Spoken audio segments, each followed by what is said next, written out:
I'm a Bettie Lucky Girl.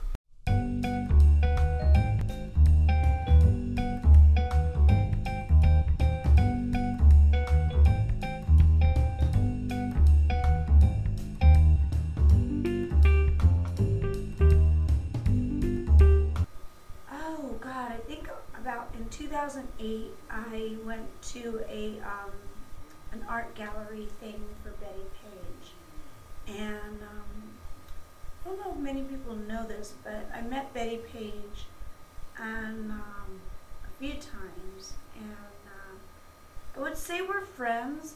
We were friends, but she kind of, towards the end, she kind of didn't remember things a lot, so I don't know.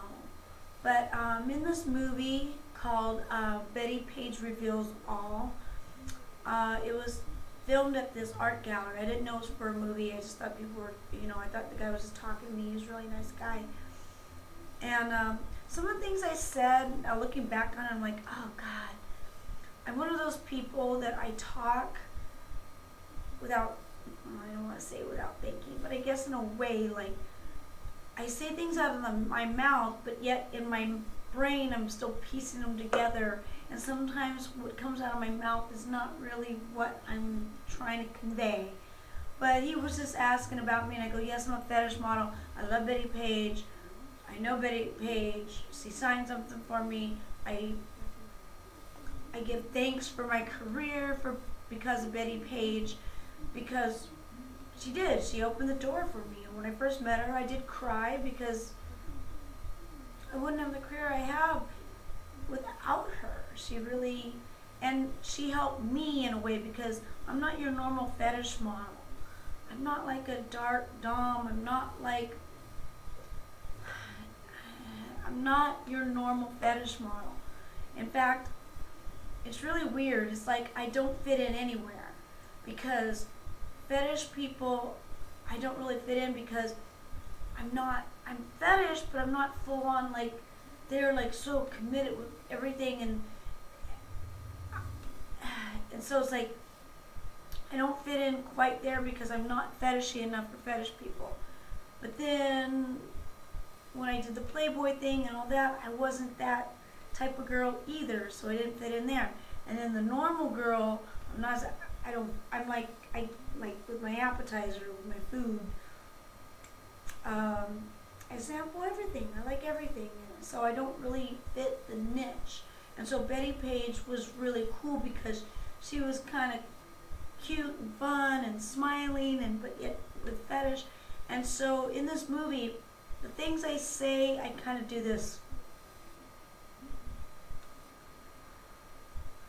It's not really what I meant to say, because I said something like, oh, I tried to be an actress, but I didn't really make it as actress because I like to overact, and then Bettie Page popped to my mind, and it's not what I meant to say. It's like, it's basically, yes, I like to overact.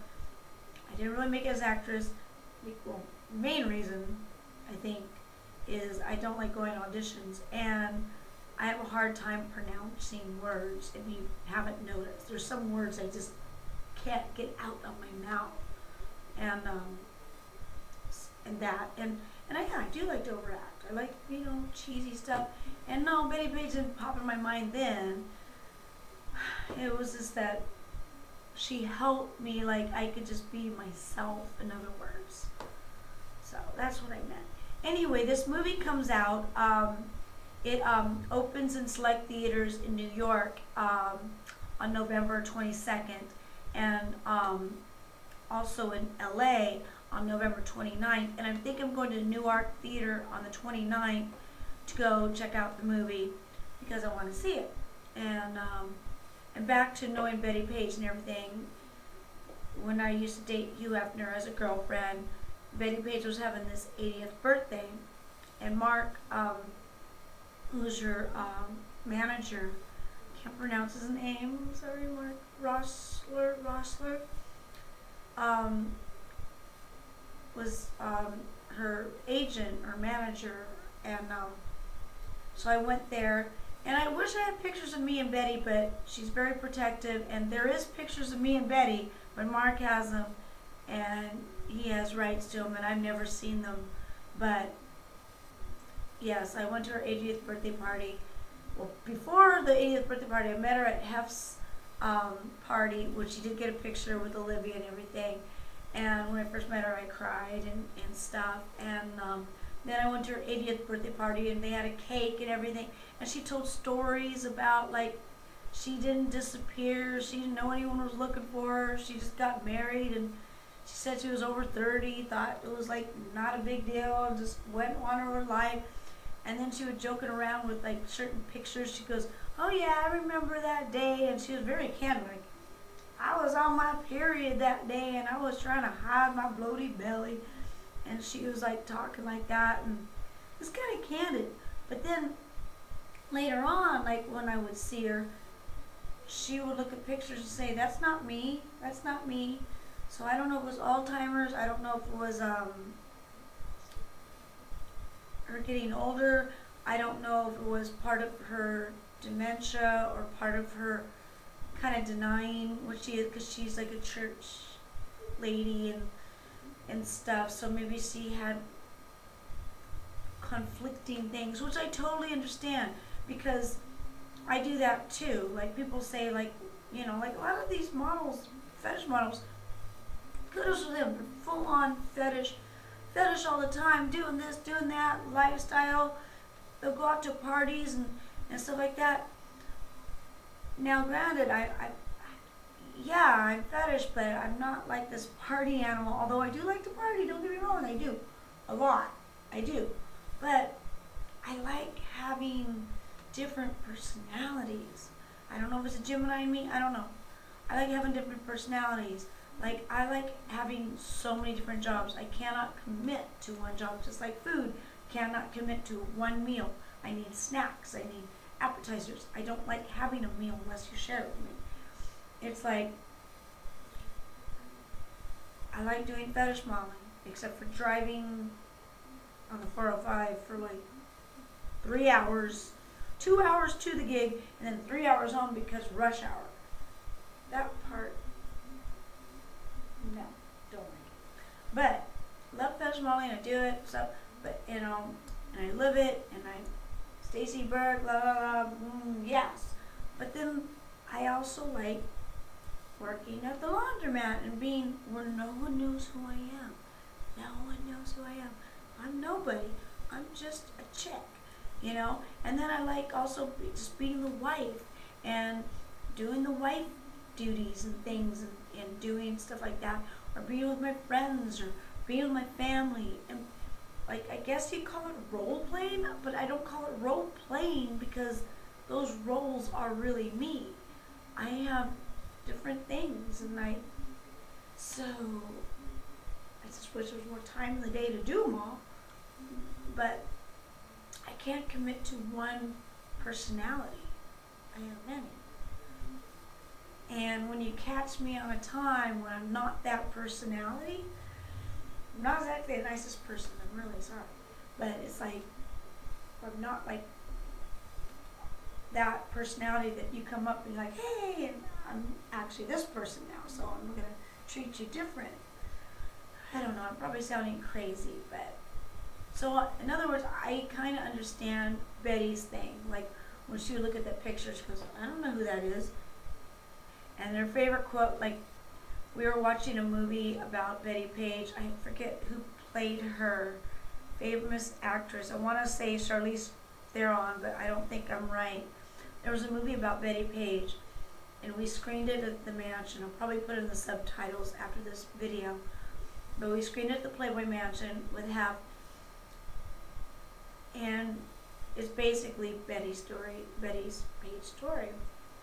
But throughout it, on certain things, like there's this rape scene and stuff, Bettie kind of freaked out, and she goes, lies, lies, lies.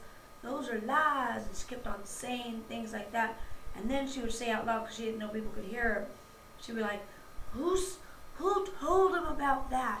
I never told anybody. Why is this in this movie? I never say anything. And that, you know, she would say certain things, and it's kind of sad because this was her life. She you know. And she kind of freaked out. And lies, lies, lies. Why are they telling that? That just goes in my head. And she didn't particularly like that movie because I think it maybe showed a lot of herself and a lot of her vulnerabilities. And I could totally understand that, because when I look back on stuff that I've done or I said, I kind of cringe, because I'm like, oh, that's not what I meant, or that's not how I wanted it to come out, or like, ooh, so I totally understand. So yes, I am so honored and pleased to say that I've known Bettie Page. I hung out with her towards the end. She liked flannel button-down shirts, and she was still cute as a button. Her hair was the same, it just was salt and pepper. Still had the bangs. Her hair was a little wiry more, and she wore the plaid button-down shirts, and of course she was a little heftier, but that's about it. And a little TMI, because I go, how are you, Betty? She goes, oh, I'm not doing so good. Well, I can't do a southern accent, but she has a southern accent from Tennessee. I'm not doing so good. I had diarrhea all night. And she'd be, I'm like, okay, I'll probably be doing the same.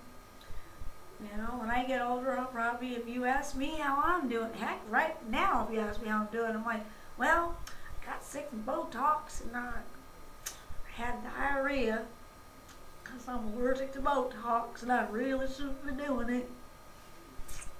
Although, well, maybe I will have that accent, even though I'm not from Tennessee, because I do talk like that. So go see the movie. I'm going to go see the movie. I've been wanting to see it for a while. It's been kind of in the works for a long time, and I'm really looking forward to seeing it.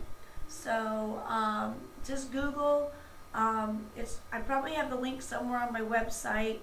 If it's not on the What's New, if you go to my website, stacyburke.com, on the What's New, if it's not there, go somewhere, or just Google. It's called Bettie Page Reveals All, the movie. It's also on YouTube. If you go to my YouTube channel, I have it as seen on TV. A few little blurps of my cameo in it. Dita Von Teese is in it. Perez Hilton's in it. Hugh Hefner's in it. Everyone's in it. So I go see it, and I'll probably be cringing when I get on screen, because what I said is I have diarrhea of the mouth sometimes. It just doesn't come out right. Things doesn't come out right in my mouth. So hopefully this kind of clarified things. And I wish I spent more time with Betty. I really do. It's like, but I respected her, you know, she wanted privacy and stuff.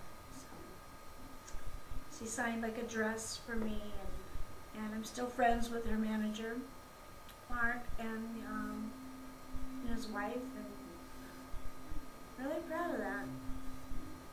Yeah, I made some really cool friend connections that I'm very proud of and I hold very dear.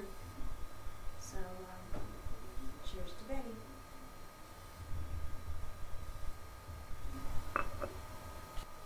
When I met Betty at the first time at the Playboy Mansion, Olivia was there, and she was showing the picture that she did of Betty with the nurse's outfit. And the pictures in Playboy magazine, I'll try to find it, where they all posed.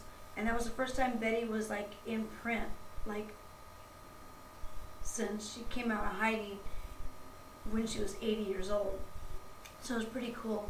And I've always been a fan of Olivia forever. I used to wait in line and get her to sign prints, and they're all over my house. If you see some of my videos, you'll see them in the background. Olivia is everywhere in my house. And she used to autograph them for me when I used to wait in line to go see her and stuff. Well, then now I know her. She's a friend of mine. She comes to the mansion, and she painted so many people, and I've always been a dream of mine for her to paint me. And but I never really asked because everyone wants to be painted by Olivia. You know, everyone does, and I don't have the money for the commission. But you know, everyone wants to be painted by Olivia, and then for my wedding, she surprised me. I'm sitting at the dinner table at the Playboy Mansion, not expecting anything, in mid-bite, and I see something come down, and it's a picture of me in a wedding dress, you know, tied up with my cat on my back, Frankie. And it looks like it's from a picture from one of my bondage pictures that I think J.B. Roper did of me. And she just found it on the internet and she drew it. And I just freaked out. I got out of my chair and I went to go like hug her. She goes, "Don't hurt me, don't hurt me, don't hurt me." Because sometimes I get really like, "Wow!" I'm like a linebacker, like, "Wow!" I'll come and hug you, and I will. And I might knock you over. So she goes, "Don't hurt me, don't hurt me." I go, "No, no, no, no." So I just hugged her. I go, "Thank you so much." And it means so much to me. Olivia, the Olivia, drew me without me asking, without being a commission, without like just as a present, a wedding present. And she took time and she did it, and she did a great job, of course. And another yes. I love you, Olivia. You're awesome. And I'm so honored that you drew me. I'm just really honored. It's one of my prized possessions. It really is. Like, it's like, oh, Olivia drew me. Drew me. Stacy Burke. And Frankie is a little baby. My little kitty cat, Frankie, is not Felix. She didn't know Felix. Sorry, Felix. But Frankie is an Olivia model. So do I. So, little tidbit. Love you, Olivia.